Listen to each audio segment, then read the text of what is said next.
La OTAN celebra 75 años de su fundación. Los ministros de Asuntos Exteriores de los países integrantes de la alianza se reunieron en Bruselas para conmemorar la fecha y abordar temas como la ayuda militar a Ucrania y las preocupaciones de una eventual victoria de Trump en Estados Unidos tras su negativa a defender Europa.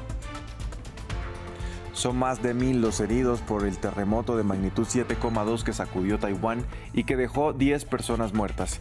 Equipos de emergencia trabajan en el rescate de quienes quedaron atrapados, mientras persiste el temor sobre réplicas que puedan terminar de derrumbar edificaciones afectadas. El gabinete de gobierno de Dina Boluarte en Perú recibió el voto de confianza del Congreso en medio de las investigaciones por supuesto enriquecimiento ilícito contra la mandataria por la adquisición de relojes de lujo y que llevó a que fueran presentadas 2 mociones de vacancia que buscan su destitución. Hola, ¿qué tal? Bienvenidos a una nueva emisión de noticias en France 24. Los saluda Andrés Mesa Muñoz. Empezamos hablando de la OTAN, que cumple 75 años desde su fundación. Sin embargo, las relaciones entre la alianza del Tratado del Atlántico Norte y Rusia parecen incluso peores ahora que cuando se formó para contrarrestar la amenaza de la Unión Soviética y durante la posterior Guerra Fría.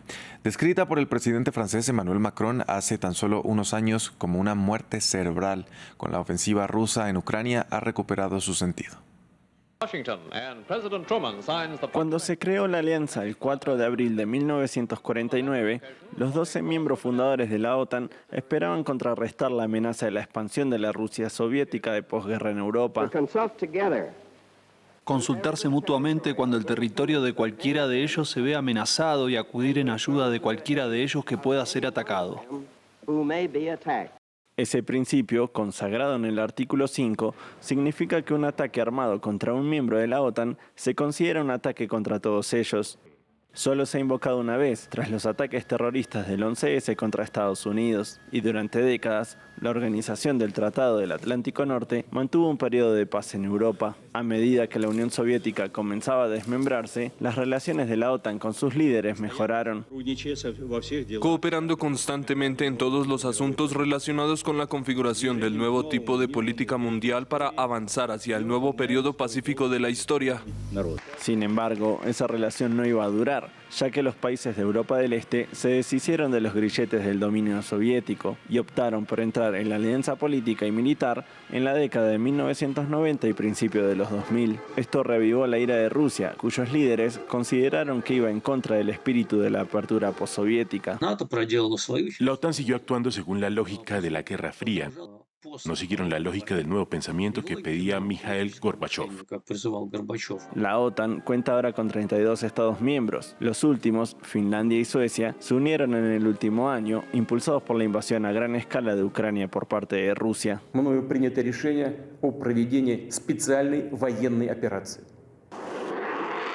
Después de años en el estancamiento de la posguerra fría, con los Estados miembros sin cumplir con sus objetivos de gastos en defensa, la OTAN ha redescubierto su razón de ser frente a la agresión rusa.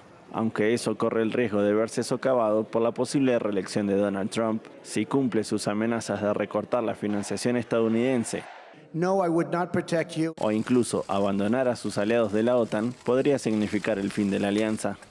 A propósito de la guerra en Ucrania, este miércoles un nuevo ataque con drones rusos causó la muerte de al menos 4 personas en la ciudad de Kharkiv. Otras 12 resultaron heridas. Se estima que al menos 15 artefactos de este tipo fueron utilizados en la ofensiva que golpeó una zona de edificios residenciales y que también alcanzó la central térmica de Sipska, lo que provocó que 350,000 residentes se quedaran sin electricidad. Vamos ahora con noticias de la guerra en la Franja de Gaza. La cifra de palestinos muertos por los ataques israelíes se elevó a más de 33,000 luego de que la ofensiva de las últimas 24 horas dejara al menos 62 fallecidos. Esto a 3 días de cumplirse 6 meses del inicio de la guerra. Mientras tanto, sigue la tensión por la muerte de los 7 trabajadores humanitarios de la ONG World Central Kitchen, cuyos cuerpos están siendo repatriados. Estados Unidos instó a que los responsables del ataque rindan cuentas por lo sucedido. Mientras tanto, en territorio israelí, el exministro de Defensa y miembro del gabinete de guerra del primer ministro Benjamin Netanyahu, Benny Gantz, pidió el miércoles elecciones anticipadas cuando la popularidad del mandatario continúa en descenso. Pese a las amenazas de renuncia, el partido del primer ministro israelí se niega a convocar comicios hasta conseguir sus objetivos en Gaza. Las recientes protestas contra Netanyahu y la masacre contra trabajadores humanitarios en Gaza sacuden los cimientos del gabinete de guerra de Israel. Benny Gantz, miembro del Gobierno de Unidad Nacional, exministro de Defensa y persona cercana a Washington, afirmó que los israelíes deberían ir a las urnas de manera anticipada. La opinión pública de Israel debe saber que pronto le pediremos su confianza sin eludir las cuestiones de la catástrofe del 7 de octubre y de lo que la sucedió. Por eso debemos fijar una fecha consensuada para septiembre o, si lo prefieren, para el primer aniversario de la guerra. Miles de ciudadanos han salido a las calles exigiendo responsabilidades al primer ministro israelí, mientras más de 130 rehenes siguen presuntamente en manos de Hamás. Desde el partido gobernante afirman que no habrá elecciones antes de que se logren los objetivos de la guerra y acusan a Gantz de involucrarse en políticas mezquinas. Las elecciones anticipadas conducirán inevitablemente a la parálisis en la guerra y a la división social, además de perjudicar el objetivo de las fuerzas de defensa de Israel de invadir Rafah y asestar un golpe fatal a las posibilidades de un acuerdo de rehenes. Contrario a estos postulados también está Yair Lapid, líder de la oposición y quien nunca quiso participar del gabinete bélico. El Estado de Israel no puede esperar otros 6 meses hasta que el peor, más peligroso y fallido gobierno de la historia del país regrese a casa.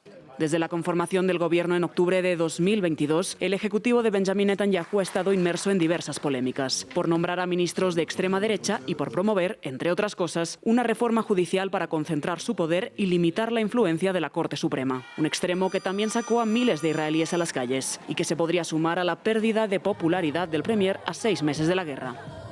Pasamos a Taiwán. Ya son más de 1000 los heridos por el terremoto de magnitud 7,2 que sacudió la isla este martes.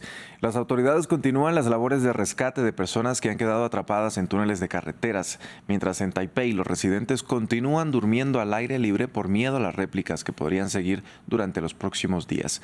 Desde Beijing, nuestro corresponsal Adrián Foncillas con los detalles. Los bomberos se afanan hoy en rescatar a los que permanecen aislados tras el seísmo que castigó ayer la costa oriental de Taiwán, mientras se suceden las réplicas sin descanso. Los heridos superan ya el millar y hay cientos de personas atrapadas, según la Agencia Nacional de Bomberos. Muchas de ellas continúan encerradas en minas y en los túneles que discurren por las sinuosas carreteras del litoral que conducen a Hualien, una zona escarpada y famosa por los parajes naturales que atraen al turismo. Los vecinos han descrito que el seísmo provocó la caída de rocas y pedruscos desde las laderas de las montañas, lo que causó la mayoría de las muertes. Muchos han dormido en tiendas de campaña o en colegios habilitados por el miedo a las réplicas que, según las agencias sismólogas, se alargarán aún durante varios días. El seísmo ha dejado imágenes de destrucción que contrastan con el bajísimo número de muertes. No es una casualidad ni producto de la suerte, sino el éxito de uno de los sistemas antiseísmos más perfeccionados del mundo. Nació tras una tragedia, el terremoto de 1999, que dejó casi 2.500 muertos y que desnudó la falta de preparación y generó críticas al gobierno.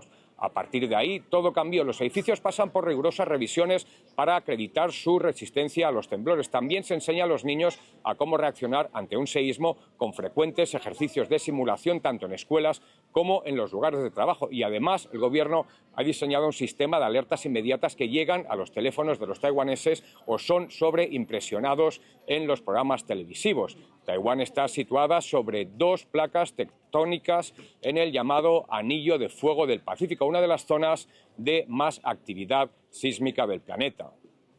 El Congreso de Perú le dio el voto de confianza al nuevo gabinete de la presidenta Dina Boluarte, pero justo después presentó 2 mociones de vacancia.